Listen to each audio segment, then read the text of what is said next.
Muy buenos días, hermanos. Continuamos con nuestra serie sobre cosmovisión cristiana y en esta oportunidad continuamos en el segundo punto del método histórico redentivo con relación a la caída. Hoy nos corresponde hablar sobre la familia y vamos a hablar los siguientes domingos sobre los otros estamentos o entidades que Dios estableció en Génesis 1 y 2 para desarrollar su propósito: familia, iglesia y sociedad. Hoy vamos a hablar sobre la familia y yo quiero invitarles para que abran sus Biblias en Josué 24:15. Y dice de la siguiente manera: y si mal os parece servir a Jehová, escogeos hoy a quién sirváis, si a los dioses a quienes sirvieron vuestros padres cuando estuvieron al otro lado del río, o a los dioses de los amorreos en cuya tierra habitáis, pero yo y mi casa serviremos a Jehová. Y con esa resolución se compromete él y su familia para servir al Señor. Sin embargo, nosotros queremos trabajar ese tema hoy hablando de la familia. Mi familia y yo le serviremos. ¿Estamos de acuerdo? Ese es el tema de hoy, hablando en contexto de la cosmovisión. Queridos hermanos, para nosotros no es nuevo entender que la familia es una institución que Dios estableció. Dios la estableció desde el comienzo. La familia hace parte del propósito de Dios, hace parte del designio de Dios para su gloria y también para la felicidad nuestra. Sin embargo, también sabemos que una de las instituciones más atacadas a lo largo de los tiempos es la familia. La familia es una de las instituciones que más vulnerada es por los gobiernos, por nuestro propio corazón, por las ideologías reinantes. Entonces nosotros con muchísima facilidad encontramos hoy un nuevo o muchos modelos de ser familia. En algunos países se habla de 14 formas de ser familia, ¿sí? Inclusive hay algunos países donde ya han legislado a favor de 14 maneras de ser familia, cuando la Biblia solamente estableció un modelo que es la familia nuclear, papá, mamá e hijos y la familia extensiva. Sin embargo, hoy en día nosotros nos vemos abocados a esa realidad que no es desconocida para nosotros, que son las famosas familias a la carta. Cada uno se acomoda como pueda, como quiera y como le parezca, ¿sí? Como mejor le convenga se puede acomodar. Entre menos me limite mi privacidad, entre más libertades tenga, entre más autonomía yo tenga y menos restricciones se me imponga, para mí es mejor, ¿sí? Prima la felicidad, prima el bien individual, prima mis anhelos, mis sueños y mis propósitos por encima de cualquier propósito o interés colectivo. Ese es un modelo que nosotros vemos que crece rápidamente en nuestra sociedad. Muchísimos hombres y muchísimas mujeres dicen: yo quiero tener una pareja, pero no me puedo comprometer con ella. Entonces tengo una pareja los fines de semana, o tengo una pareja cuando yo la necesite, o compartimos el mismo techo, pero cada uno tiene sus libertades, sus espacios, y no nos vamos a interponer o interrumpir en esos espacios y necesidades propias. Es supremamente interesante ese modelo, porque aunque es un modelo que está creciendo en la sociedad contemporánea, es un modelo que está en contra del modelo bíblico, las familias a la carta. Pero hay otro modelo que crece también en el mundo, y es lo que algunos han llamado las familias Disneylandia, que son familias que dan la apariencia de perfección, ¿sí? Son familias que cuando salen a la calle parece que todo funciona divinamente. En la casa mantienen en peleas, en la casa mantienen en guerra, mantienen en conflicto, no se entienden, hay serias desavenencias, hay serias dificultades y rupturas dentro pero cuando salen a la calle, pareciera que son la familia perfecta, son la familia como de cine, ¿cierto? Atractiva, digna de imitar, y es muy probable que a su familia en algún momento le hayan dicho a alguien eso: uy, su familia tan bonita que es. ¡Qué familia tan bonita! Y uno, ¿qué dice para sus adentros? Si supiera cómo vivimos, o si supiera cómo estamos, o si pudieran ir a nuestra casa y ver cómo nos tratamos, ¿sí? Pero ese tipo de familia se ve mucho en el ambiente religioso, especialmente en las iglesias, que dentro de la casa estamos en muchísimos conflictos, no queremos que esos conflictos se salgan a la luz, y cuando nos vamos para la iglesia nos cogemos de la mano y venimos con nuestra mejor sonrisa y damos la apariencia de que todo funciona perfecto. Inclusive a veces nosotros incorporamos esa mentira y pensamos que nuestra familia funciona muy bien.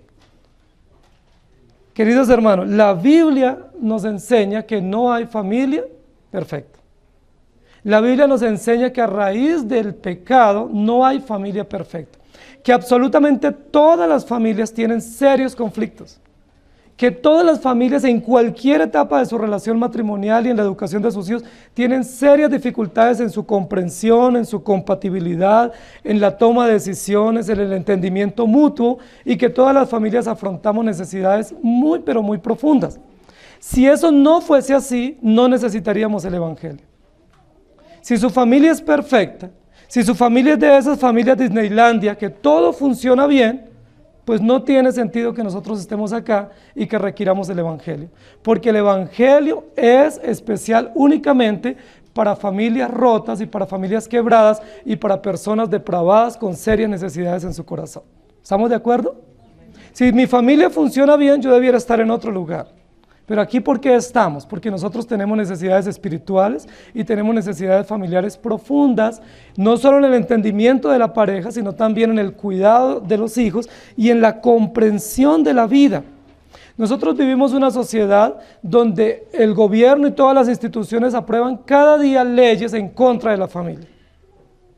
Sí, el tema del aborto, el tema de los nuevos modelos de familia legalmente constituida, hoy en día en nuestra sociedad, el homosexualismo, el lesbianismo, donde se aprueba todo esto, las relaciones múltiples y todas estas situaciones, son peligros gravísimos para nuestra sociedad que atentan directamente con el núcleo fundamental que es la familia. Es tan interesante que cada día crecen los niveles de violencia entre los jóvenes. No sé si ustedes cuando ven las noticias se aterran, pero cada vez los jóvenes son más violentos en las sociedades nuestras, especialmente en las grandes ciudades. ¿No se han dado cuenta que todos esos paraderos de los buses están destruidos? ¿Quiénes los destruyen? Los jóvenes. Las paredes, las pinturas, todo lo destruyen. ¿Por qué lo destruyen? ¿Por qué la sociedad en la que nosotros estamos, los jóvenes son tan rebeldes, tan violentos y tan destructivos? ¿Por qué? ¿No se han puesto a pensar ustedes por qué? Bueno, hay una razón bíblica y la razón es porque esos jóvenes son pecadores y no tienen a Cristo, pero hay una razón práctica también, y es que la mayoría de ellos vienen de hogares disfuncionales. La mayoría de estos jóvenes vienen de hogares destruidos. La mayoría de estos jóvenes vienen de hogares donde la figura del papá no es adecuada o no está presente en el hogar.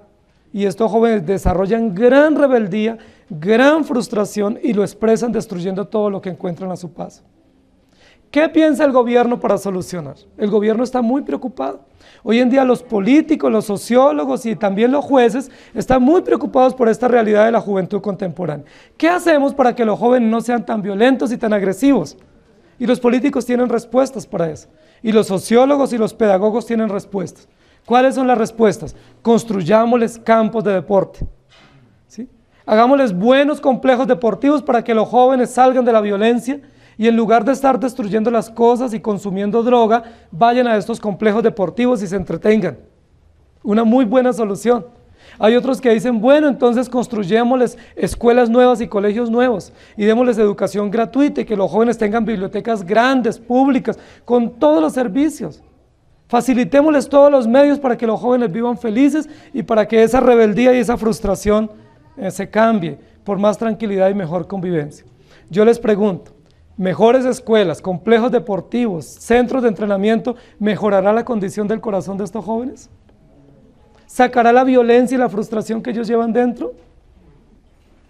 Mejorar las condiciones sociales, espacios deportivos, espacios verdes, situaciones de entretenimiento, ¿ayudará para que estos jóvenes sean más nobles y más tranquilos? Por supuesto que no. Estas cosas ayudan, no estoy diciendo que no, pero nunca podrán llegar al corazón y nunca podrán tratar con la rebeldía y con la frustración y los sentimientos de culpa que tienen estos jóvenes. Para esto, ¿qué es necesario? Volver a los principios del Evangelio. Para la convivencia y para la esperanza en las familias, lo único indispensable es volver al Evangelio, volver al arquitecto perfecto de la familia que se llama Jesucristo. Desde ese punto de vista, nuestra pregunta es, ¿hay algunos principios básicos que regulan la familia? ¿Hay algunos principios teológicos o una cosmovisión correcta que todos nosotros como familia debamos abrazar? ¿O cada familia se debe valer de la manera que pueda? ¿Cada uno se salve como pueda? ¿O hay principios adecuados, características bíblicas fundamentales que no pueden ser negociadas? Salmo 127, versículo 1 y 2 dice: si Jehová no edificare la casa, en vano trabajan los que la edifican. Si Jehová no guardare la ciudad, en vano vela la guardia. Por demás es que os levantéis de madrugada y vayáis tarde a reposar, y que comáis pan de dolores, pues que a su amado dará Dios el sueño. Si Jehová no edifica la casa, en vano trabajamos, en vano nos esforzamos, en vano hacemos muchas inversiones pensando que mejorarán las condiciones. Queridos hermanos, mi familia y yo le serviremos. Eso dijo Josué en un momento determinado, cuando estaba para entrar a la tierra prometida, y yo creo que esa debe ser la resolución firme de toda familia cristiana. Mi familia y yo le serviremos. ¿Creen ustedes que debe ser así? Y yo quiero que pensemos en 3 aspectos para que podamos entender esta resolución y comprender aspectos básicos de la cosmovisión bíblica para la familia. Primero tiene que ver con el origen de la familia y con el origen de esta resolución. Cuando esta resolución dice mi familia y yo le serviremos, el propósito no descansa en lo que nosotros hagamos ni en nuestra determinación, el propósito descansa en el origen, y el origen es Dios. ¿Quién es el autor de la familia? ¿Quién es el origen? ¿Quién creó y estableció y ordenó la familia bajo principios fundamentales? Dios. En el principio creó Dios los cielos y la tierra, y dijo Dios: hagamos al hombre a nuestra imagen y semejanza. Los creó y les dio compromisos y funciones específicas. Génesis 2, 22 al 24 dice: y de la costilla que Jehová Dios tomó del hombre, hizo una mujer y la trajo al hombre. Dijo entonces Adán: esto es ahora hueso de mis huesos y carne de mi carne, esta será llamada varona, porque del varón fue tomado. Por tanto dejará el hombre a su padre y a su madre, y se unirá a su mujer, y los dos serán una sola carne. El texto que nosotros tenemos, unido al texto del capítulo 1 de Génesis, nos muestra el fundamento de la familia. Primero, el fundamento de la familia descansa en Dios, que es su creador. Segundo, la Biblia nos muestra el modelo correcto de familia, que está constituido por hombre y mujer. Varón y hembra los creó y les dijo: fructificad y multiplicaos, y los dos serán una sola carne, y recibieron la bendición de Dios, dice la Biblia en Génesis 1, 28 y 29. Y los bendijo Dios. ¿Cuál es la única relación matrimonial o relación de pareja que Dios estableció, que Dios ordenó y que Dios bendijo? La relación de hombre y mujer. Un hombre y una mujer conscientes de sus responsabilidades, llamados a una tarea específica, que es reproducirse bajo su misma especie y cumplir un propósito inmutable de Dios, que es llenar la tierra. Y los bendijo Dios. En primer lugar, el origen de la familia se fundamenta en Dios, pero también se fundamenta en el propósito de Dios de unir un hombre y una mujer. Es supremamente aberrante la situación que nosotros vivimos en el mundo entero. En todo el mundo, todos los gobiernos están encaminados rápidamente en socavar ese principio fundamental de la familia y de la sociedad. En muchísimos países en el mundo, especialmente en Europa y ya en América Latina, se están aprobando nuevas maneras de ser familia, y se legisla y se aprueba y se bendice ese tipo de relaciones anormales. Es muy triste esa realidad. Nosotros vivimos eso en nuestro país, donde ya se despenalizó el aborto, donde ya se aprobaron las uniones homosexuales y donde ya es legal. Y ahora se está peleando la adopción de niños para este tipo de parejas. Nosotros somos acusados fuertemente cuando hablamos de estos principios, porque nos dicen que nosotros estamos en contra de los derechos fundamentales del hombre y que estamos en contra de una sociedad moderna y desenvuelta. Nos acusan de que somos homofóbicos y que estamos en contra de la libertad y los derechos de cada persona. Sin embargo, los derechos de cada persona se fundamentan en los principios naturales que Dios estableció en cada uno de nosotros. No hay principios ni hay derechos fuera de nuestra propia naturaleza y fuera de nuestro propio diseño por el cual Dios nos creó. La Biblia dice: Dios nos creó varón y hembra. Y los bendijo y les dio órdenes. Y las órdenes que Dios dio para estas parejas o para esta relación hombre y mujer tienen que ver con la gloria de Dios. En primer lugar les dice: fructificad y multiplicaos y llenen la tierra. ¿Por qué Dios da la orden de crecer y multiplicar al hombre y la mujer en una relación de pareja? Porque parte del propósito de Dios es que la tierra sea llena del conocimiento de la gloria de Dios. Y cuando la familia crece, y cuando hay nuevas generaciones, y cuando hay población en todos los países, lo que se está haciendo es regando o multiplicando la especie, de tal manera que todos nosotros, como imagen y semejanza, estemos en todos los rincones y demos testimonio de la presencia y el propósito de Dios para la humanidad. El origen de la familia está en Dios. Y la orden que Dios dio a la familia tiene que ver con el carácter de Dios. Dios no le dio ninguna orden a Adán y Eva, y por supuesto para toda su descendencia, que esté en contra del carácter de Dios. El carácter de Dios es mostrar su gloria. El carácter de Dios es mostrar que Él domina sobre todo. El carácter de Dios es mostrar que Dios tiene una descendencia y que Él estableció un pacto y que el pacto se fundamenta en la familia. Nosotros hemos escuchado en varias oportunidades hablar aquí sobre el pacto. El pacto eterno de redención se concreta de manera práctica en la creación y por supuesto descansa en la familia. Te bendeciré a ti y a toda tu descendencia. Todas las familias de la tierra serán benditas en ti y en tu descendencia, le dice Dios a Abraham. Está hablando de la familia nuclear, está hablando de la familia bíblica, de la familia que no privilegia las nuevas cosmovisiones y que no privilegia los modelos alternativos, sino que se fundamenta en el único propósito, y es la familia bíblica. Hoy en día, cuando se habla de la familia tradicional, muchísimos prefieren no usar la familia tradicional, sino hablan la familia patriarcal, para hablar de que es una familia pasada de moda, ¿sí? Que es como de la época remota, ¿sí? Es la familia patriarcal donde está el papá, la mamá y los hijos, y esa familia es la familia pasada de moda. Hoy en día vivimos en el siglo XXI, dicen muchos. Los progresistas dicen eso. Entonces podemos tener nuevas maneras de ser familia, y entre ellos pues muchísimas que van totalmente en contra del plan de Dios, donde se glorifica no a Dios, sino que se glorifica los intereses hedonistas de cada persona, y se glorifica la individualidad, se glorifica el egoísmo, se glorifica lo que cada uno quiere y no a Dios, que es el creador de todas las cosas. La Biblia dice, y lo dice también nuestras confesiones y nuestros catecismos, el hombre existe únicamente para la gloria de Dios. Por supuesto, la familia existe de igual manera para la gloria de Dios, y los hijos existen para la gloria de Dios. ¿Cómo puede reproducirse una pareja que está fuera del plan de Dios? ¿Puede ese tipo de familias alternas, entre comillas, reproducirse y cumplir el propósito fundamental? ¿Pueden este tipo de relaciones que son anormales cumplir el propósito para el desarrollo de la sociedad y el primer propósito, que es la gloria de Dios?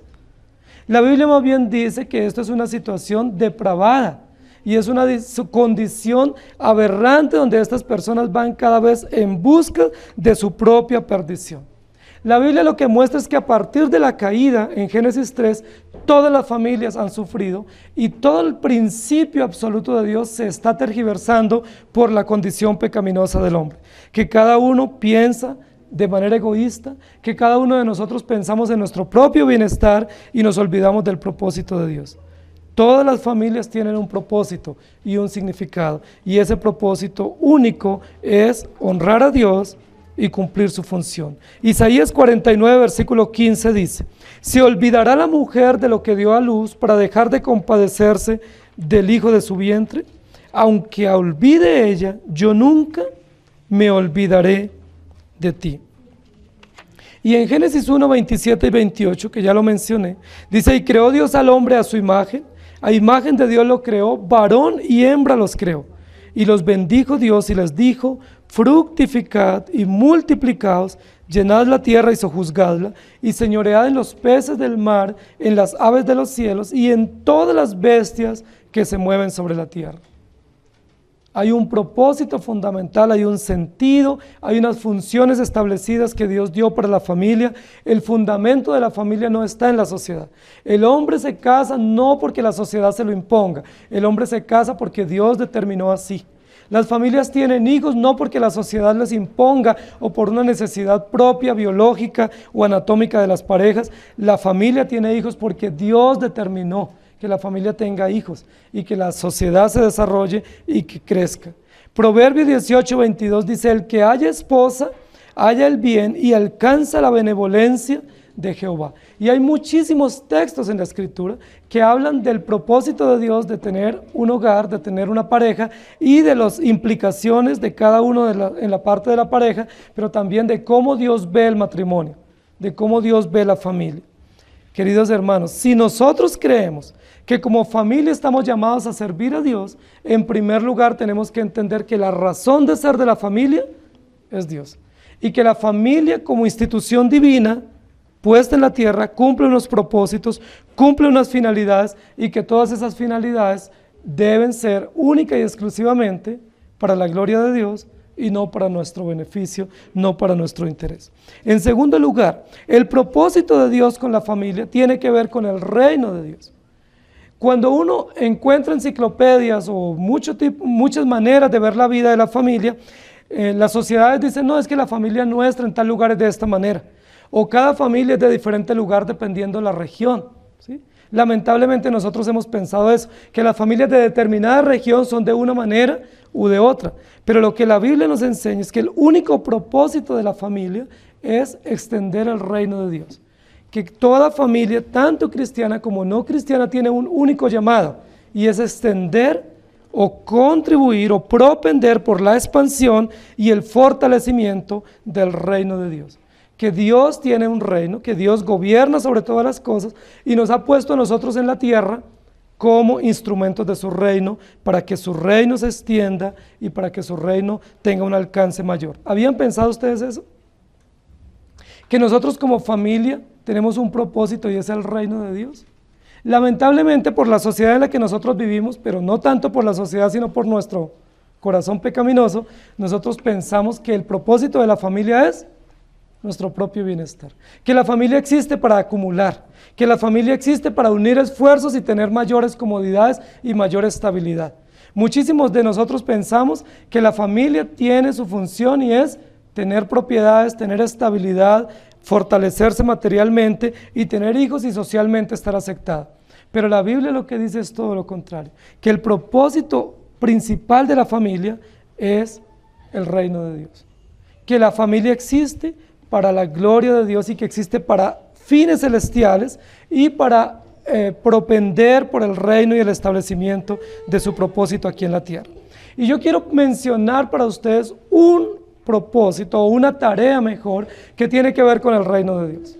Y una tarea que es muy probable que la mayoría de nosotros no la estamos cumpliendo. Y esa tarea que tiene que ver básicamente con el reino de Dios tiene que ver con el culto familiar y con los deberes espirituales dentro de la familia. La mayoría de nosotros cumplimos nuestro deber de congregarnos. Ese es un deber bíblico. Ese es un deber que Dios estableció. Ninguno deje de congregarse como algunos tienen por costumbre. Congreguémonos periódica y regularmente el día del Señor en el lugar que Dios ha dispuesto. Reunámonos y participemos de las actividades de la iglesia. Traigamos nuestros niños a la escuela dominical para que sean instruidos. Esos son deberes cristianos de la familia. Pero hay otro deber que probablemente nosotros hemos descuidado y es el tiempo devocional. Nuestro culto familiar, nuestro tiempo de adoración en familia, que es igualmente importante y que es una orden para la cual Dios instituyó la familia. Yo les pregunto, ¿están ustedes leyendo la Biblia en familia todos los días? ¿Lo hacen por lo menos 2 veces al día? ¿O son ustedes de los que nunca se reúnen en familia para leer la Biblia y para orar? ¿Son ustedes de las familias que quieren que todo marche bien, pero nunca sacan la Biblia entre semana, cada día para leer con sus hijos y para orar y meditar? Si son ustedes de esas familias, ustedes no podrán decir hoy, mi familia y yo serviremos al Señor. Porque si no tienen el valor y el compromiso y la disciplina de leer la Biblia en familia, ustedes lo que están diciendo es que es más importante las otras cosas del mundo que las cosas de Dios. Y yo quiero para ustedes llamar la atención, queridos hermanos. Si nosotros no oramos en familia, ¿cómo creemos que vamos a estar firmes en las cosas del Señor? Algún pensador dijo en alguna oportunidad, una familia sin oración es como una casa sin techo. Cualquier tormenta o cualquier viento la derrumba. Nosotros tenemos tiempo para muchísimas cosas. Y si yo les pregunto a ustedes, andan muy ocupados en muchas actividades. Pero todas esas actividades generalmente tienen que ver con las cosas materiales. Tienen que ver con el trabajo, el estudio, los deberes, la educación, las compras, los negocios. Y no estoy diciendo que eso sea mal. Pero ¿saben qué le da fundamento a todo eso? La oración, la lectura, la meditación y los tiempos de oración en familia. Cuando Josué dijo, yo y mi casa serviremos al Señor, no estaba hablando de congregarse los domingos. Él estaba hablando de un compromiso interno dentro del hogar, de separar tiempos diarios, no un tiempo en la semana o ocasional, sino un tiempo diario para la oración y para el estudio bíblico, tarea que bíblicamente le corresponde al varón de la casa. Tarea que le corresponde al esposo, cuando el esposo es cristiano. Cuando el esposo es cristiano, esa es una tarea propia de él como sacerdote del hogar, de convocar a su familia para orar todos los días, de reunir a sus hijos y a su esposa en el horario más apropiado, donde hayan menos tensiones, donde estén más cómodos y separar ese tiempo para leer la Biblia y para orar. Cuando el esposo por alguna razón de salud o porque es incrédulo o porque está fuera de casa no puede cumplir esa función recae sobre la esposa, de convocar a los hijos para orar y para estudiar la palabra. ¿Qué se hace en ese tiempo devocional? Leemos la Biblia, meditamos en la palabra de Dios, cantamos algunas alabanzas, oramos de manera individual, afirmamos los principios del Evangelio en el hogar, nos sometemos y confesamos nuestros pecados y reconocemos que nuestra familia necesita de Dios y pedimos a Dios misericordia para afrontar los desafíos que nuestra familia tiene frente al mundo y frente a sí mismo. El tiempo devocional, queridos hermanos, no se puede obviar. Conocí una familia que el lema era, si no leemos la Biblia, no comemos. Si hoy no leemos la Biblia y no oramos, no podemos pasar a la mesa a comer. Como creando una disciplina y diciendo, es un deber prioritario, principal, inaplazable. Es un deber que viene del carácter de Dios para enseñarnos a depender y a confiar en Él. Nosotros hemos dicho muchísimas veces, la palabra de Dios es nuestro alimento espiritual. Y lo creemos, ¿cierto? Pero si no nos alimentamos de ella, ¿cómo vamos a estar espiritualmente? Es probable que usted crea que la Biblia es la palabra de Dios y que es su alimento espiritual. Pero si la toma solamente el domingo cuando viene a la iglesia, ¿cómo estará su vida espiritual? ¿Estará nutrida, firme, fortalecida? ¿O cómo estará? Desnutrida, raquítica, probablemente a punto de morir, si acaso ya no está muerta. Queridos hermanos, muchos de nosotros hemos descuidado nuestro deber. La Biblia cuando dice que Dios nos da hijos no para que les demos buena educación, ni para que les cuidemos cumpliendo los deberes cívicos y legales en la sociedad en que estamos, sino que nos da hijos para el reino de Dios. ¿Ustedes saben por qué nosotros bautizamos a nuestros hijos cuando nacen? Nosotros creemos firmemente que nuestros hijos no son nuestros, que le pertenecen a Dios. Cuando ustedes trajeron sus hijos para ser bautizados, ustedes hicieron un juramento delante de Dios. Y fue, vamos a instruir diariamente a nuestros hijos en el temor de Dios. Vamos a leer permanentemente con ellos la palabra. Vamos a orar con ellos y por ellos. Y les vamos a instruir para que ellos caminen en los caminos del Señor. Y por lo menos si ellos no caminan, que nosotros cumplamos nuestro deber delante de Dios. Me temo, queridos hermanos, que muchos de nosotros hemos descuidado ese compromiso que hicimos delante de Dios un día y delante de la congregación, de vivir en dependencia del Señor y de separar tiempos específicos para la adoración familiar. Algunos lo han llamado el altar familiar, otros lo llaman el devocional, otros lo llaman el estudio bíblico, el culto familiar. Como se llame, lo importante es que ustedes y yo necesitamos separar tiempos fijos, tiempos comprometidos y con disciplina para nuestra adoración en familia con nuestros hijos. ¿Ustedes recuerdan el ejemplo de Abraham? La Biblia nos habla que Abraham fue uno de los hombres que nos dejó ejemplo especial en el tema de su devoción familiar. Abraham siempre oraba con su familia, siempre levantaba altares de adoración para Dios, y dice la Biblia que no solo él, su esposa y sus hijos, sino todos los que estaban bajo su techo. Sus siervos, sus siervas, sus esclavos sacaban tiempo para adorar a Dios. ¿Ustedes recuerdan el ejemplo de Daniel? La Biblia nos habla que Daniel oraba 3 veces al día, ¿recuerdan? Ahora, cuando dice la Biblia que Daniel oraba 3 veces al día, no era que oraba por el desayuno, por el almuerzo y por la cena. Era que separaba momentos especiales dentro de la labor del día, dentro de sus múltiples ocupaciones, para orar y para encomendarse al Señor en tiempos devocionales.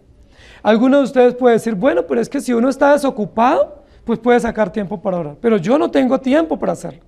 Mi trabajo en la empresa o mi trabajo en el negocio es muy exigente. Y yo trabajo 18 horas y no tengo tiempo para leer o para orar. Queridos hermanos, Daniel, siendo trabajador o empleado o funcionario en Babilonia, ¿ustedes creen que tenía mucho tiempo? Daniel trabajaba en Babilonia con el emperador. Era funcionario oficial. Creemos que tenía múltiples ocupaciones. La Biblia habla que el rey David también separaba su tiempo devocional y era el rey de Israel. La Biblia menciona que Job, que era un hombre muy importante y muy rico, todos los días separaba tiempo para orar y para bendecir a sus hijos y para dedicar su familia en las manos del Señor. Entonces no es excusa el tiempo. Es necesario, queridos hermanos, que entendamos que es un deber inaplazable y que cumplamos nuestra devoción familiar. Deuteronomios 11:19 dice lo siguiente: y las enseñarás a vuestros hijos. ¿A quiénes está dirigido este texto? A los padres, a usted y a mí que somos padres. Y las enseñarás a vuestros hijos hablando de ellas cuando te sientes en tu casa. ¿Cuántas veces ustedes van a casa durante el día o en la semana? ¿Todos los días van a dormir a casa? Ese deber tiene que cumplirse cada día en casa. Cuando andes por el camino, cuando te acuestes y cuando te levantes. La Biblia nos ordena por lo menos 2 veces en el día, de manera oficial, sacar tiempo con nuestros hijos para instruirles y para afirmarles en los caminos del Señor. Las enseñaréis a vuestros hijos. Yo les pregunto, ¿ustedes lo están haciendo? ¿O ustedes están más preocupados de que sus hijos tengan el curso de deporte, el curso de música, el curso de inglés? Y no estoy diciendo que eso sea malo. Pero a veces nuestras mayores inversiones es para que nuestros hijos estudien música, estudien inglés, estudien sistemas, practiquen un deporte. Y aunque eso es bueno, lo más importante es instruir a nuestros hijos en los caminos del Señor. Jeremías 10:25: derrama tu enojo sobre los pueblos que no te conocen y sobre las naciones que no invocan tu nombre, porque se comieron a Jacob, lo devoraron, le han consumido y han asolado su morada.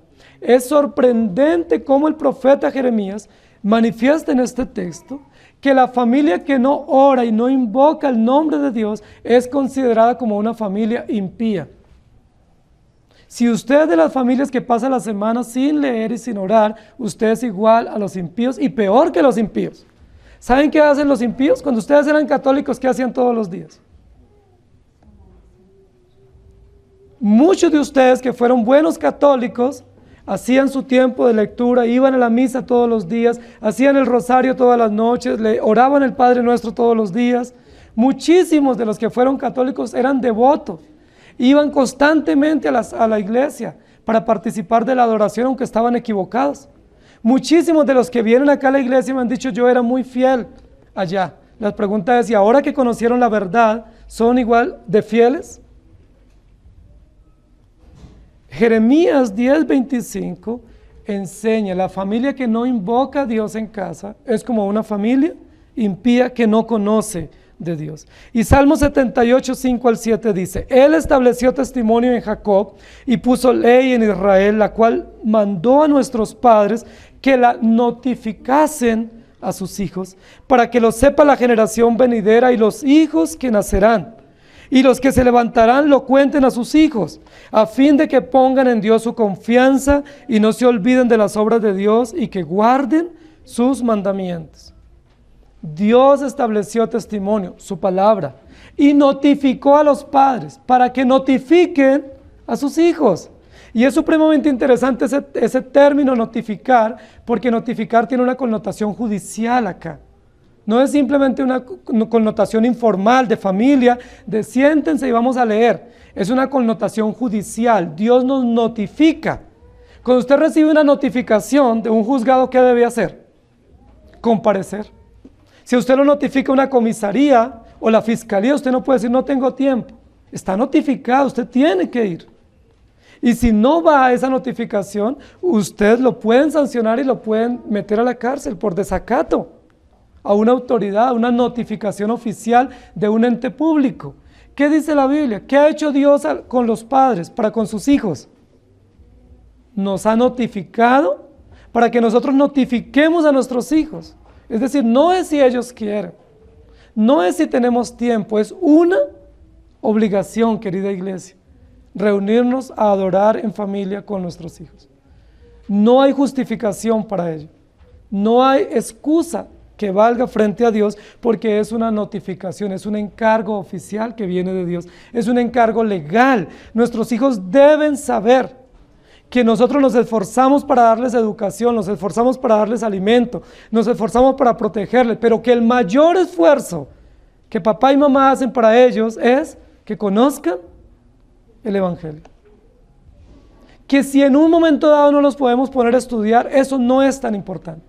Que si en un momento dado su salud está quebrantada o no podemos darles algunas cosas básicas que ellos requieren, no es lo más importante. Lo más importante es que mi familia y yo le sirvamos al Señor.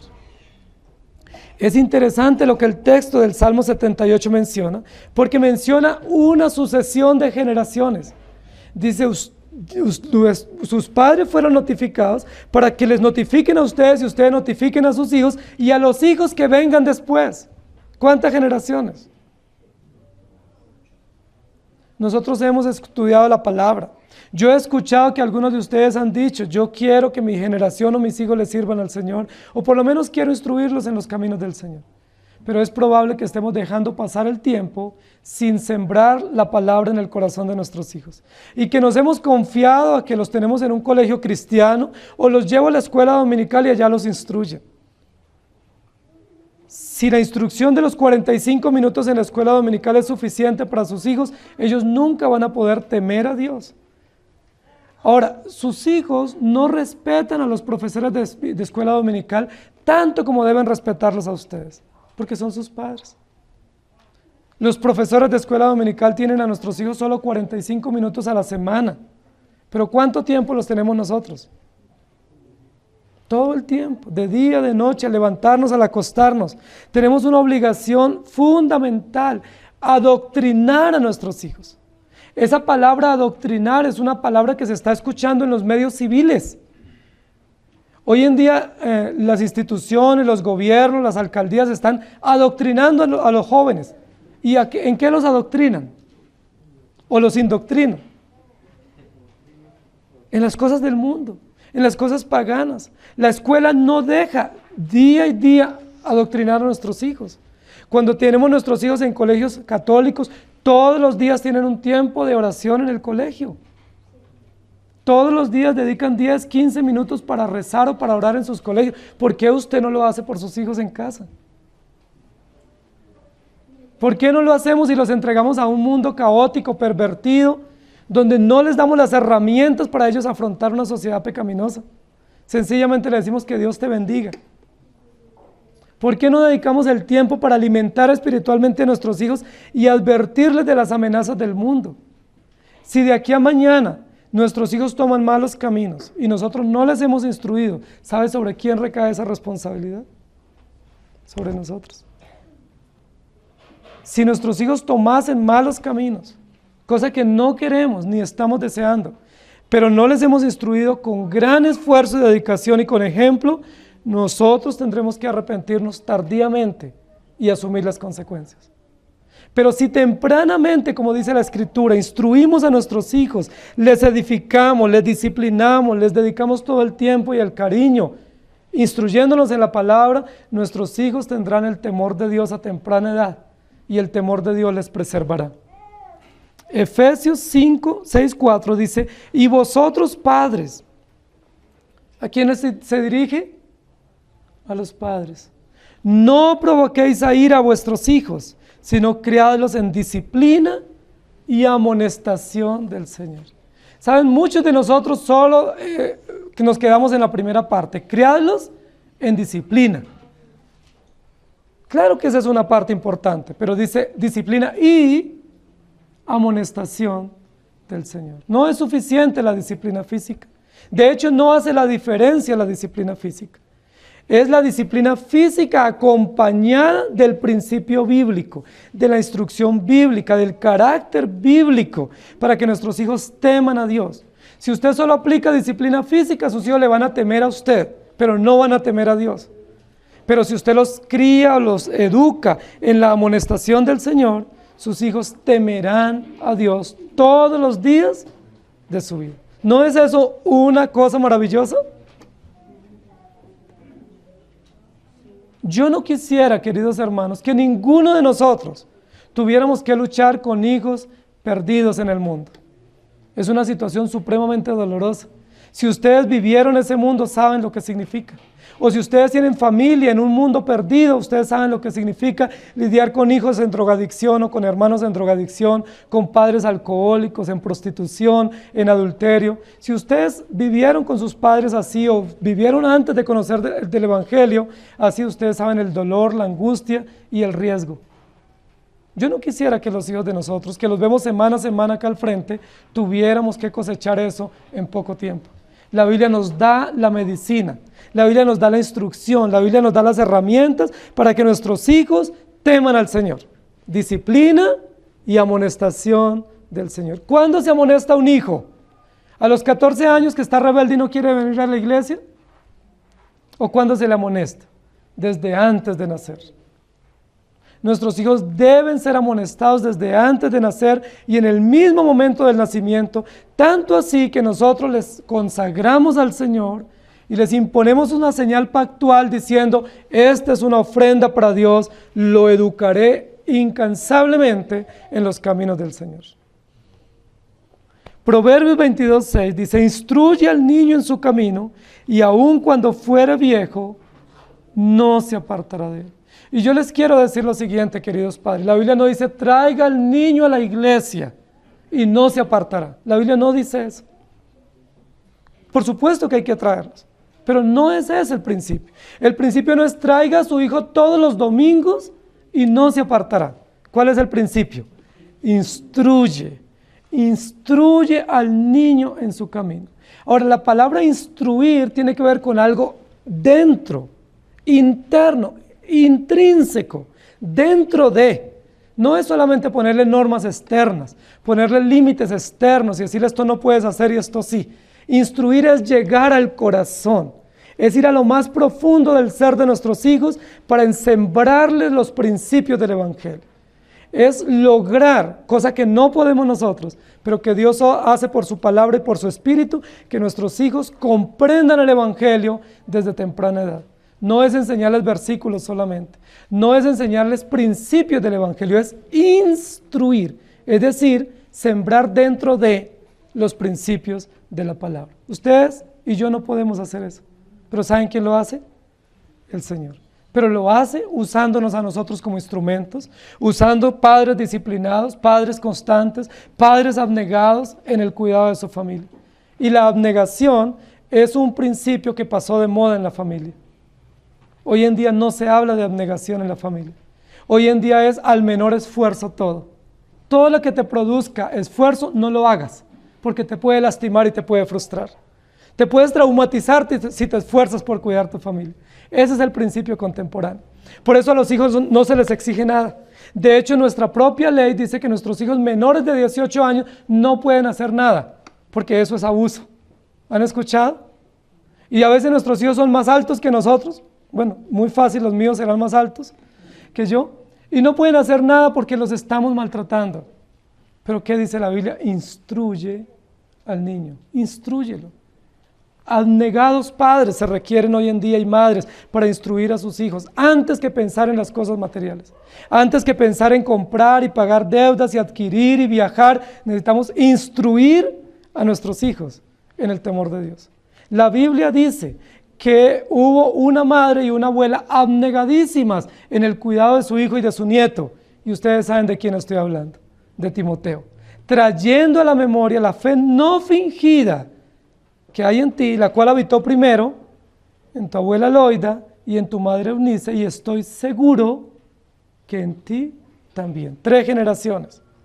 Timoteo fue honrado por el Señor porque tuvo una madre y tuvo abuela abnegada instruyendo a sus hijos y sus nietos en el temor del Señor.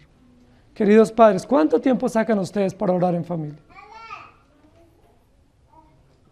¿Cuántas veces han leído ustedes la Biblia en familia? ¿Cuánto tiempo dedican para hablar, para instruirse en los principios del Señor? Es probable que muchos de nosotros no estemos haciendo esa tarea. Y yo quisiera hoy, hermanos, que ustedes y yo nos arrepintamos de no cumplir ese propósito. Y que hiciéramos propósitos firmes como el propósito de Josué.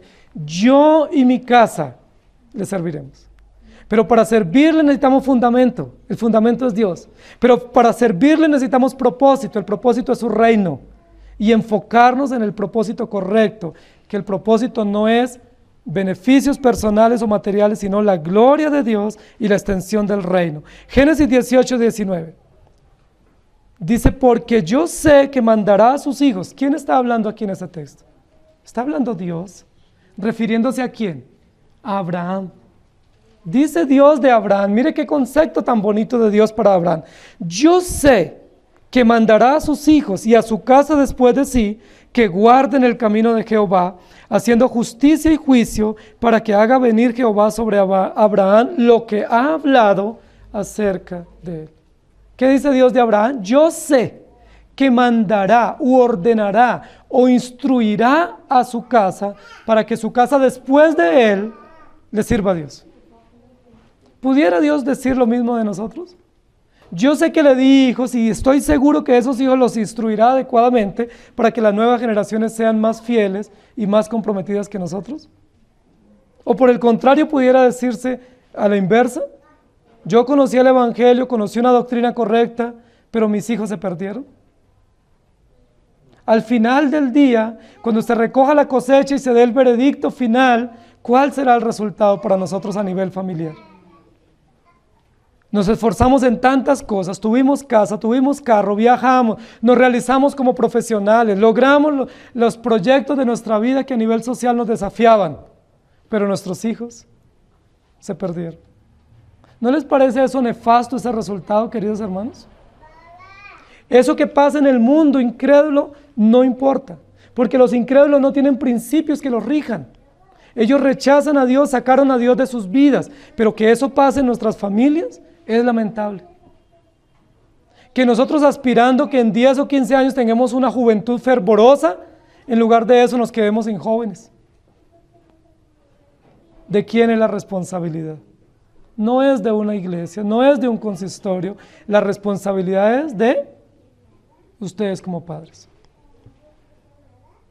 Es de nosotros como padres.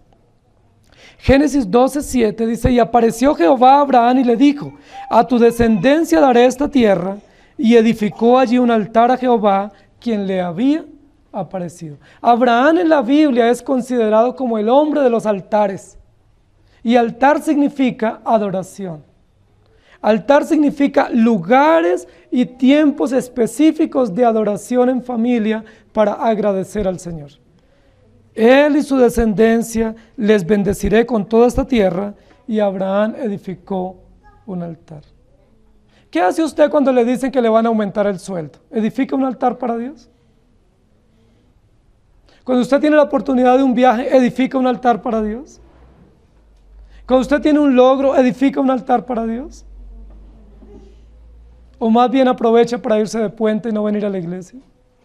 ¿O más bien descuida a sus hijos en manos de terceros porque usted está haciendo dinero? Vivimos en un fenómeno de sociedad aquí, especialmente en ciudades grandes, donde nuestros hijos están 10 y 12 horas en manos de terceras personas y no en manos de sus padres. ¿Por qué? Porque no hay tiempo para los hijos. Mientras nosotros no queremos tener hijos y los que tenemos no los cuidamos, ¿saben quiénes están deseando tener hijos? ¿Saben quiénes están luchando legalmente para tener hijos? ¿Saben quiénes irán hasta las últimas consecuencias a nivel legal para pedir adopción de hijos de manera ilegítima? Y Dios nos dio hijos, o nos dio sobrinos, o nos dio nietos, los que estamos cuidando. Ahora, cuidarlos no es darles una dieta balanceada y la mejor ropa y sacarlos peinados a la calle. Cuidarlos es instruirlos en los principios del Señor. Instruye al niño, y cuando sea un viejo como usted, estará mucho más firme que usted. Yo quisiera eso de mis hijos. Yo anhelo que estos hijos que el Señor nos ha dado sean instrumentos en las manos de Dios. Y estoy haciendo todo lo que más Dios me permita para ello. Y ruego a ustedes sus oraciones para que así sea. Pero cuando yo fui niño, no pequeño, sino cuando fui niño, yo recibí la instrucción de mis padres. Y recuerdo que nunca se pasó un día sin que leyéramos la Biblia por la mañana y por la tarde. Siempre recibí la instrucción. Los mejores recuerdos que tengo de mi niñez, los tengo de mis padres. Leyendo la Biblia, orando, siempre me decían, hijo, tú le vas a servir al Señor. Desde niño recuerdo eso. Y yo le decía, no quiero servirle a Dios. Y ellos me decían, lo vas a hacer. ¿Saben quién me dice ahora que no le va a servir a Dios? Mi hijo Samuel. Él dice, yo no le voy a servir. Y yo le digo, lo vas a hacer. Para eso naciste. Naciste para eso. No naciste para otra cosa. Naciste para servir a Dios. Y todos los días le recalco eso. Y ellos están acá y son testigos. Todos los días, en la mañana y en la tarde, le recalco. Ustedes le van a servir al Señor. ¿Cuándo y cómo? No lo sé. Lo sabré después si Dios me lo permite. Pero yo y mi casa serviremos al Señor. Muchas veces no he tenido tiempo para ustedes. Y algunos de ustedes me han reclamado porque no los visito, no les dedico tiempo. Hermanos, reúnanse en casa y lean la Biblia. Yo lo estoy haciendo en mi casa. Edifiquen su familia en los principios bíblicos. O si no, con muchísimo dolor, yo tengo que decir lo que dice la Biblia. Sus hijos serán rebeldes y obstinados cuando tengan la oportunidad de serlo. Y ustedes no tendrán hijos piadosos, sino hijos que les causarán gran dolor y vergüenza. Y la Biblia habla de eso, de hijos contumaces y rebeldes, hijos de creyentes, porque no fueron instruidos y porque Dios no se apiadó de ellos. Job 1:5.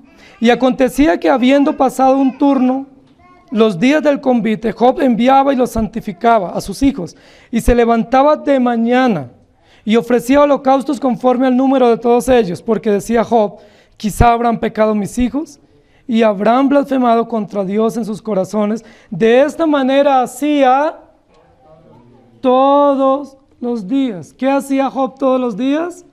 Se levantaba de mañana, y tenía un tiempo de oración por sus hijos que ya probablemente no vivían con él, que se habían casado y estaban en sus hogares, pero él aún así todos los días se levantaba y decía, quizás mis hijos habrán pecado hoy, y ruego a Dios su misericordia. ¿Cuándo termina el deber de nosotros como padres por nuestros hijos? Cuando muramos. Podemos estar abuelitos, tener nietos, bisnietos, pero seguimos teniendo deberes con nuestros hijos de orar, porque quizá nuestros hijos hoy están desanimados, o están en pecado, o están a punto de caer en tentación, y nosotros necesitamos orar por ellos conforme a la palabra que el Señor nos ha enseñado. Segunda de Timoteo, capítulo 3, versículo 15. Y que desde la niñez has sabido las sagradas escrituras, las cuales te pueden hacer sabio para la salvación por la fe que es en Cristo Jesús. ¿Quién fue el que recibió las banderas del ministerio del gran apóstol Pablo? Timoteo, un joven, el joven Timoteo, pero que desde la niñez había sido instruido adecuadamente en la fe verdadera y en el ejemplo verdadero. Y Gálatas 3:29 dice, y si vosotros sois de Cristo, ciertamente linaje de Abraham sois y herederos según la promesa. Yo les pregunto, ¿ustedes son de Cristo? Si ustedes son de Cristo, ustedes son hijos de Abraham y herederos de la misma promesa de Abraham. Pero ¿sabe qué más dice la Biblia? Juan 8:39. Respondieron y le dijeron, nuestro padre es Abraham. Jesús les dijo, si fueseis hijos de Abraham, las obras de Abraham haríais. ¿Cuál fue una de las obras que Abraham hizo siempre? Levantó altares de adoración a Dios. Es decir, separó tiempos diarios en familia para adorar al Señor. Y Dios dijo de él, yo sé que después de él, sus hijos temerán a Dios. Cosa que no aconteció después de Josué. Porque dice la Biblia que cuando murió Josué, se levantó una generación que no temía a Dios y que hacía contrario a lo que Jehová Dios había mandado para el pueblo de Israel. Queridos hermanos, tenemos una gran tarea. ¿Sabe cuál es la tarea de su familia? El reino de Dios. ¿Saben cuál es el propósito de ustedes como familia? El reino de Dios. No es casa, becas, viajes. Si eso viene como añadidura, lo recibimos y lo disfrutamos. Pero no es el enfoque. No se enfoquen en cosas materiales. Enfóquense en el reino de Dios. Amén. ¿Están dispuestos a hacerlo? Eso implica compromiso. Eso implica disposición. Eso implica renuncias. Porque tenemos que dedicar tiempos. Reino de Dios no es simplemente un eslogan. El reino de Dios es una tarea ardua que implica valentía y compromiso y que implica dedicación diaria. Y si mamá o papá no están, todavía mayor la tarea. Y si no tenemos hijos, igual hacemos nuestro tiempo devocional, porque no es cuando tenemos hijos. Y si estamos solteros, igual lo hacemos, porque es mi adoración, mi devoción, mi compromiso diario para Dios. Mi casa y yo serviremos al Señor. Y en tercer lugar, yo quiero que nosotros miremos cuál es el enfoque o la meta final de la familia. ¿Cuál es la gloria de la familia? Ustedes yo sé que quieren vivir en victoria y con familias gloriosas y familias exitosas. ¿Saben cuál es el éxito de la familia? ¿Saben cómo se llama el éxito de la familia? Cristo. Cristo es el enfoque de la familia. De hecho, la creación del hombre y la mujer se hizo en razón de Cristo para su encarnación. El propósito de Dios para la familia se hizo en razón de Cristo. Nuestros hijos han estado siendo educados sin tener la referencia directa al reino de los cielos y a la gloria de Cristo. Nuestros hijos están siendo educados con miras a una cosmovisión pagana. Nosotros decimos, pongámoslos en el mejor colegio. Muchos de nosotros decimos, qué horror poner a mi hijo en un colegio público. Voy a hacer todo el esfuerzo para un colegio privado porque quiero que lo eduquen bien. ¿Y saben dónde se fundamenta la educación de nuestros hijos? No en el colegio, en el hogar y los principios que la familia tiene. Muchos de nosotros ni siquiera fuimos a un colegio.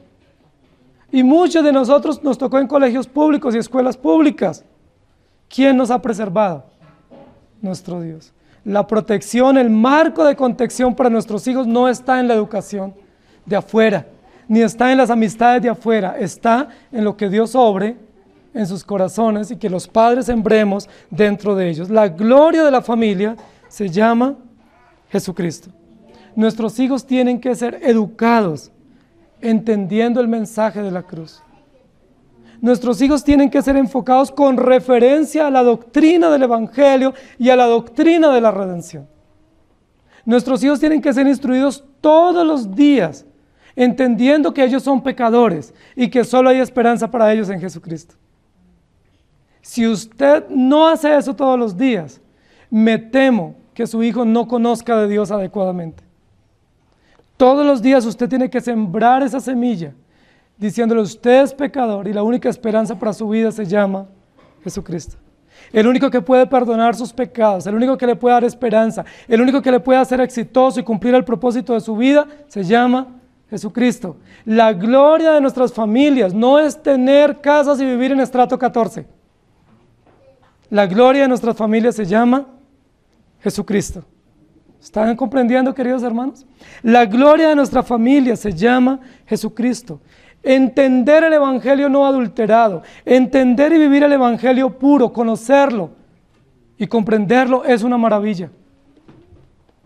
El evangelio significa buenas nuevas para el que cree, buenas nuevas para el que vive, pero no así para el que no cree y no practica. Porque el que no cree y no practica el evangelio no es buenas nuevas, sino noticias de condenación eterna. Y lo aprendimos la semana pasada. A raíz de la depravación total humana, lo único que merecemos y que esperamos naturalmente es condenación eterna. Dios estableció un orden en la familia. El orden de la familia es: Cristo es la cabeza del varón y el varón es la cabeza de la mujer, y hombre y mujer, gobiernan a sus hijos, pero bajo la dirección que el hombre recibe de Cristo. Cristo es la cabeza del varón. Muchos de nosotros como varones hemos delegado esa responsabilidad. Lamentablemente, el caos de muchas de las familias en la iglesia y las familias seculares es porque hemos abandonado esa función. Muchos hombres dicen: no, mi esposa que lo haga, hazlo tú, yo no quiero tener conflictos. Bueno, ya usted tiene un conflicto, y no con ella. ¿Saben con quién tiene el conflicto? Con Dios. Si el conflicto fuera con ella, no hay problema, pero usted ya tiene un serio problema si delegó su autoridad sobre alguien que Dios no la delegó, y el conflicto es con Dios. Porque Dios no te preguntó si tú querías ser cabeza o no. Dios dice: el hombre es cabeza de la mujer y la cabeza del hombre es Jesucristo. Si tú como mujer socavas, suplantas o no ayudas a tu esposo a ejercer su autoridad, tú estás en serios problemas, pero no con su esposo, en serios problemas con Dios, porque Dios instituyó un orden y Dios es fiel a su palabra y frente a sus principios Él establecerá justicia. No sé si ustedes recuerdan que en el Antiguo Testamento hubo un momento en el pueblo de Israel en que Dios les dijo que cada familia debía comer un cordero, reunirse en familia, un acto de adoración pública, tomar un corderito, y hay unas instrucciones de cómo sacrificarlo y comerlo, ¿sí? Como en familia, un acto supremamente hermoso, una fiesta maravillosa, una ceremonia pascual. ¿Y saben ese cordero a quién representa? A Jesucristo. Nosotros como familia tenemos que estar reunidos en torno a Jesucristo. La gloria de nuestra familia se llama Jesucristo. Jesucristo, el centro de la familia, el todo de la familia, la esperanza de la familia. Nos alimentamos de Él como familia. Él es nuestra única esperanza, nuestro único propósito y nuestro único estándar. Si negociamos o descuidamos ese estándar, lo más probable es que como familia vamos a ir rumbo a la perdición. Solo podremos entender, queridos hermanos, el matrimonio y la familia si vivimos en Jesucristo y si vivimos por gracia. Solo podemos entender todas las luchas y las complejidades de la familia cuando Cristo es nuestra razón de ser y cuando estamos enfocados en Él. Cuando estamos enfocados en nosotros mismos hay tanta frustración, hay tanto dolor, hay tanto desánimo y tanta aflicción que nosotros sucumbimos. Pero cuando estamos mirando a Cristo hay esperanza y hay razón para vivir.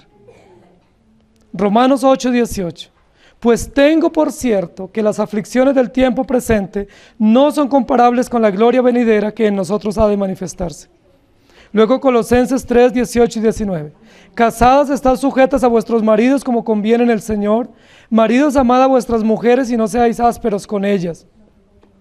Primera de Pedro 3, 7. Vosotros maridos igualmente vivid con ellas sabiamente, dando honor a la mujer como vaso más frágil y como a coherederas de la gracia de la vida, para que vuestras oraciones no tengan estorbo. Y luego algunos textos finales de esperanza. Colosenses 1:27, a quienes Dios quiso dar a conocer las riquezas de la gloria de este misterio entre los gentiles, que es Cristo en vosotros, la esperanza de gloria. Y primera de Juan 3:3, y aquel que tiene esta esperanza en él, se purifica a sí mismo, así como él es puro. Y en Tito 2:13 dice, aguardando la esperanza bienaventurada y la manifestación gloriosa de nuestro gran Dios y Salvador Jesucristo.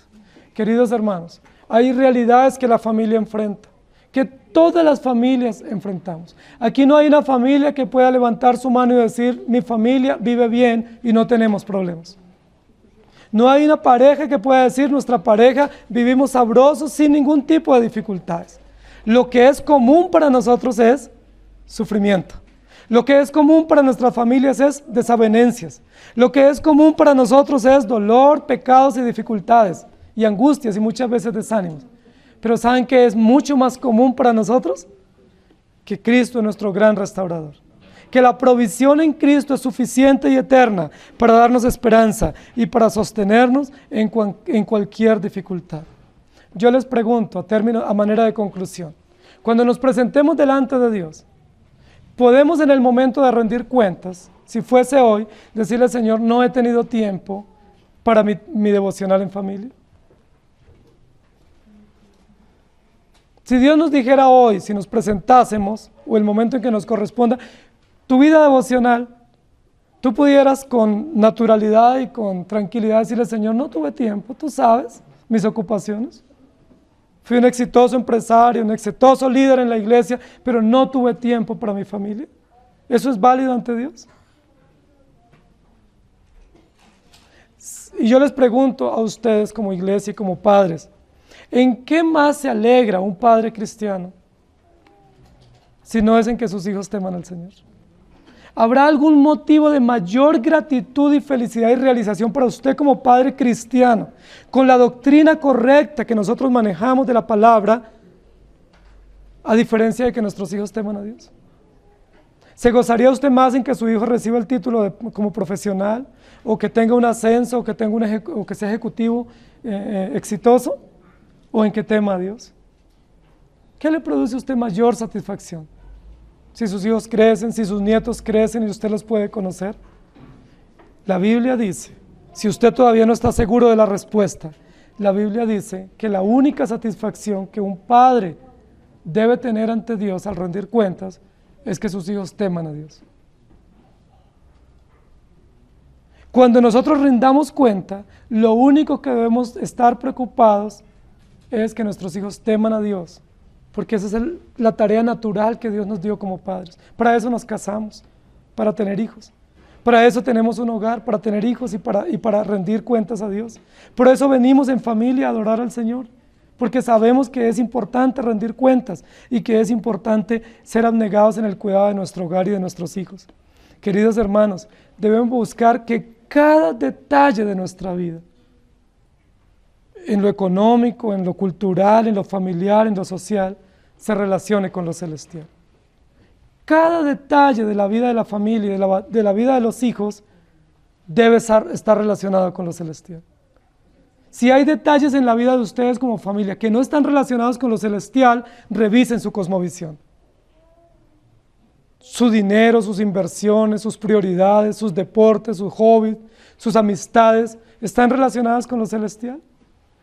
Si no están relacionadas con lo celestial, es muy probable que usted esté en serios problemas frente a Dios, de los cuales deba arrepentirse hoy. Porque la familia cristiana tiene que enfocar todos sus esfuerzos en lo celestial. Esa es una asignatura que no se aprende en la vida diaria.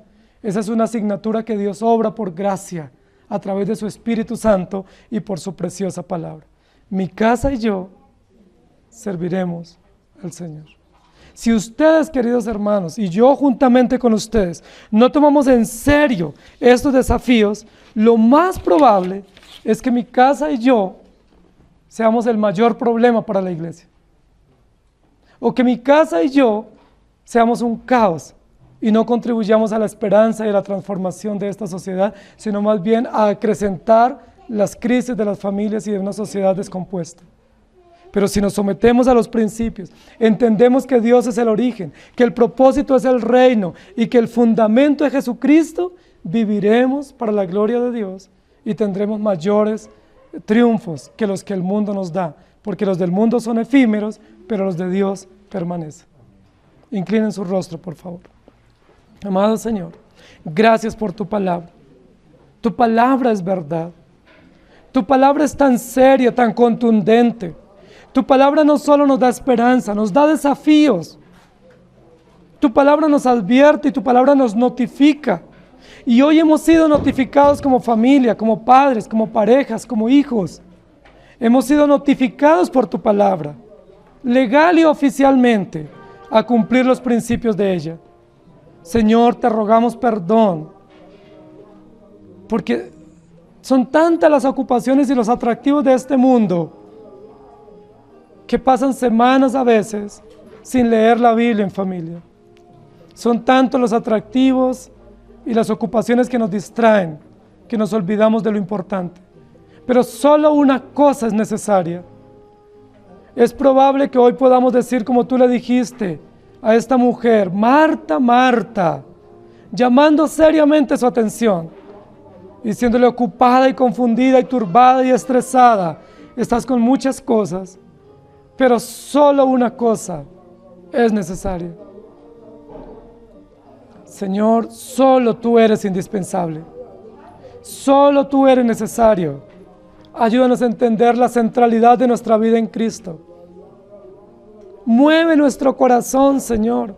Mueve nuestras entrañas para entender tus principios y para buscar tu gracia, Señor, y caminar en ellos. Rogamos por nuestros hijos, Señor. Cuánto dolor nos da solamente pensar que nuestros hijos se pierdan en la miseria de este mundo, que los hijos de la iglesia se pierdan en el caos, Señor, y en la perversión tan atractiva que este mundo les ofrece. Señor, nosotros hemos sido puestos como atalayas para ellos, como guardianes, como vigilantes, como mayordomos, como padres, como hermanos, no para jugar y ser cómplices, sino para instruirles en tu palabra y para alejarles del pecado. Ayúdanos a hacerlo también por nuestra esposa, porque tu palabra dice que una tarea del esposo es santificar a su esposa, es decir, denunciar sus pecados y ayudarla y limpiarla por tu palabra. Ayúdanos mutuamente a crecer en el Evangelio, porque ninguno de nosotros tiene familias perfectas. Nuestras familias están rotas, están quebradas, están lastimadas, heridas, pero Señor, hay esperanza en ti para nuestros hijos y para nuestros hogares, porque tú eres el Señor y porque el Evangelio proviene de ti. Hay esperanza para los jóvenes que no se han casado.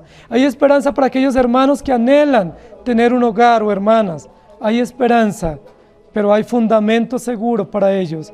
Cristo Jesús, tu gloria y tu reino. Amén. Que el Señor les bendiga, hermanos.